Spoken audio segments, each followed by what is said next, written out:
Basic आज का जो मसला है वो है ideology of Pakistan amidst of all the other ideologies जो कि इंसान को बज़ाहिर तो आपको एक फ्रीडम दिलवा रही है, लेकिन ये आपको कंफ्यूजन और स्लेवरी के अलावा कुछ नहीं देती।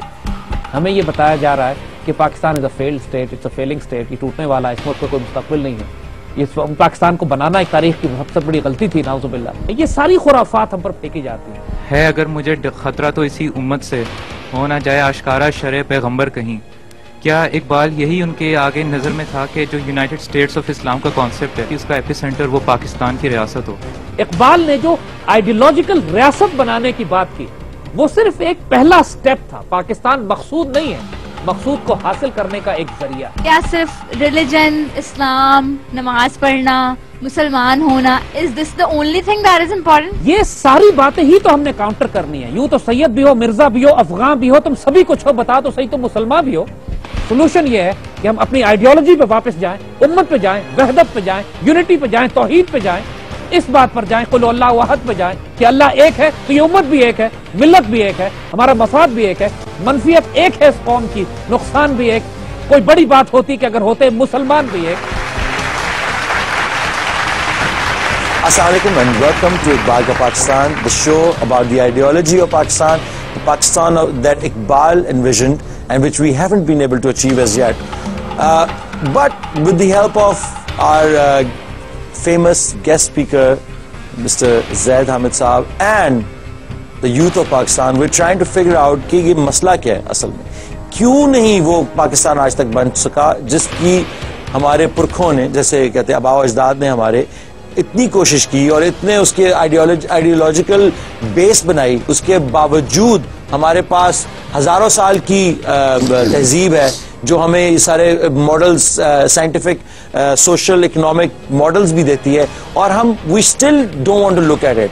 और आज फिर सवालात और जवाबात का सिलसिला दोबारा से शुरू करते हैं। अस्सलाम वालेकुम सर, कैसे हैं आप? Same people, same cloth, same jacket. आज का जो शो है obviously it's again same subject, हम ideology, Iqbal's ideology and what you guys perceive what Iqbal's ideology should have been and what you think Pakistan should have been, और जो confusions हैं उनको आज इन सवालों के और जवाबात के जरिए हम हल करने की कोशिश करेंगे। कौन सा आप ऐसे हैं जो पहला सवाल? जी साहिबा। तब भी सब लोग ही थे जो सब मिले और तब भी यूनाइटेड हुए और इकबाल की लीडरशिप थी और पाकिस्तान बन गया, ठीक है। बट द प्रॉब्लम इसके तब हमारे ऊपर सिख थे एक साइड पे अंग्रेज थे जो मुसल्लत हुए थे and we were having problems at that time, ठीक है। लेकिन हिंदुओं के भी वो हमें तंग कर रहे थे या व्हाटएवर, जो भी इश्यूज तब चल रहे थे। लेकिन अगर अब देखें, अब का सिनेरियो देखें तो हर बंदा अपने घर में केबल भी इंजॉय कर रहा है, हर किसी के बच्चे बाहर पढ़ने भी जा रहे हैं, we are not having any sort of problems, ठीक है।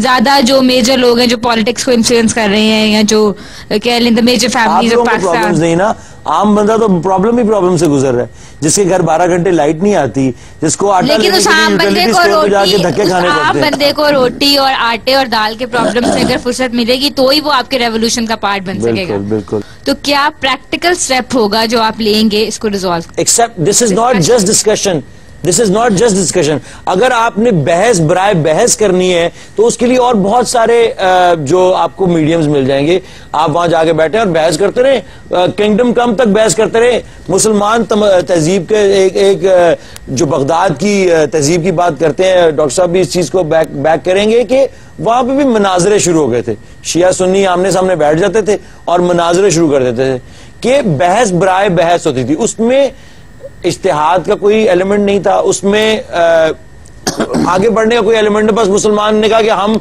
इस मुकाम पे पहुंच गए हैं और ये मुकाम हमारा सबसे ऊंचा है, लेकिन सामने वाला बैठा हुआ बंदा जो है वो मेरे बरक्स सोचता है, तो लेट्स जस्ट डिस्कस, और उस मनाजरे को अब आप कंटिन्यू रखें। ये डिस्कशन जो है this is actually finding facts and trying to figure out कि ये सारे जो सॉल्यूशंस हैं आपके सामने पड़े हुए हैं। We just trying to show you that कि ये सॉल्यूशंस आपके सामने हैं। You have to become a good, not just a good Muslim, but a good human being. वो सारे रिलीजन में वही बात होती है, कोई औतरी बात नहीं हम कर रहे, और बार बार घूम फिर के उसी पे आ जाते हैं कि ठीक है, अगर आपने अपने लीडर्स को भी ठीक करना है, अपने ये सारे प्रॉब्लम्स ठीक करने हैं, तो इन लोगों को कम से कम you have to have those best people for the job, not the worst people. इस वक्त तो आपकी ये हालत है ना कि आपके ऊपर लोग आके बुरे से बुरा हुक्मरान मुसल्लत हो जाता है और आपकी क्यों नहीं निकलती। आप उससे पहले जजों के लिए सड़कों पे निकल आते हैं, डंडे लाठियां खाते हैं, फलां जगह आग लगा देते हैं, लेकिन जहां पे कोई बात करे होती है यार I don't think we should say anything right here, we could just like you know it's, डर जाते हैं। तो ये जाहिर बात है कि ये हमारे अंदर अपनी प्रॉब्लम है, ये हमारा ईमान ही कमजोर है कि हम आगे खड़ा नहीं होना चाहते। किसी को बोलेंगे यार अगर वो हमसे ये सवाल पूछ ले कि अली अज़मत तुम तो ये खुद ये करते फिरते हो और हमें सवाल पूछो, तो फिर मैं क्या कहूंगा? मैं कहूंगा हाँ मैं करता हूं, लेकिन इसका ये मतलब नहीं कि मैं मुसलमान और अपनी उम्मत के साथ खयानत कर रहा हूं या ह्यूमैनिटी को नुकसान पहुंचाने की कोशिश कर रहा हूं किसी तरीके से। ये चीजें सारी आपको सोचनी पड़ेंगी कि ये सारे आइडियल्स, सारे मॉडल्स आपकी हिस्ट्री के अंदर, आपके तरीकाकार, अभी सारी बातें डिस्कस की हैं कि इस्लाम के अंदर मुआशरती अलूम से लेके मुआशियाती अलूम, हर किस्म के जो अलूम थे उनके ऊपर तवज्जो दी गई है। हमें भी वही करने की जरूरत है। We need to become better scientist, better doctors, better engineers and come up with our own thesis. You know PhD करें तो कोई ऐसी चीज में करें कि दुनिया के कहे जी हमने अब ये इस सब्जेक्ट के ऊपर पीएचडी करनी है, let's go to Pakistan rather than us going to England, Oxford University, because वो कल हमारे दोस्त हैं इमरान खान साहब, वो हमें बता रहे थे कौन से मदरसे की बात कर रहे थे, जो कि ऑक्सफोर्ड के जो चांसलर ने आया कहा कि ये ऑक्सफोर्ड से बेहतर, हार्वर्ड से ज्यादा बेहतर इंस्टीट्यूशन है, लेकिन अगर उसको तबाह करने के लिए, ये बात करके साथ उस इंस्टीट्यूशन को तबाह करने के लिए उस लेवल को, जो जिस एजुकेशन का लेवल वो उस वक्त पढ़ा रहे थे, उसको यानी कि रद्द कर दिया कि अब ये क्वींस इंग्लिश पढ़ें, आगे बीए करें। वो जो आपने पीएचडी के मुकाम की जो आपने एजुकेशन की हुई थी वो कुछ नहीं है। अब आप अगर क्वीन की बीए भी कर लेंगे तो हम आपको उसके मुताबिक मान लेंगे। So all these things come into play. Hakim साहब आप क्या इसके बारे में? देखो बेटा, आपने जो पहले इस बात की थी कि पहले पाकिस्तान बनने से पहले हमारे हुक्मरान अंग्रेज थे, सिख थे, हिंदू थे। आज जो हुक्मरान है वो सिखों से कोई कम है? जिस किस्म की हरकतें इन लोगों की हैं, अंग्रेजों से कोई कम है ये लोग? सारा आर्गुमेंट इसी बात बनने तो अंग्रेज ही चाहते हैं ना, सारा आर्गुमेंट इसी बात का है। और देखो एक बात, अल्लाह ताला जो इंसान का एट्रीब्यूट कुरान में बताता है कि इंसान का ना उजूला, इंसान जल्दबाजी करता है। कौमों की तामीर साजी, इंसानों की तामीर साजी, फिक्र साजी, सोच साजी रातों रात 36, 30, 35 प्रोग्रामों में नहीं होती है। लेकिन अल्लामा इकबाल को देखो, 1906 में उन्होंने शायरी शुरू की, 1938 में इंतकाल कर गए। 22 साल तकरीबन अल्लामा इकबाल को मिले। Practically he created revolution. मगर उस रेवोल्यूशन को उनके पास स्पिरिचुअल कंटेंट इतना था कि गो के इंतकाल कर गए।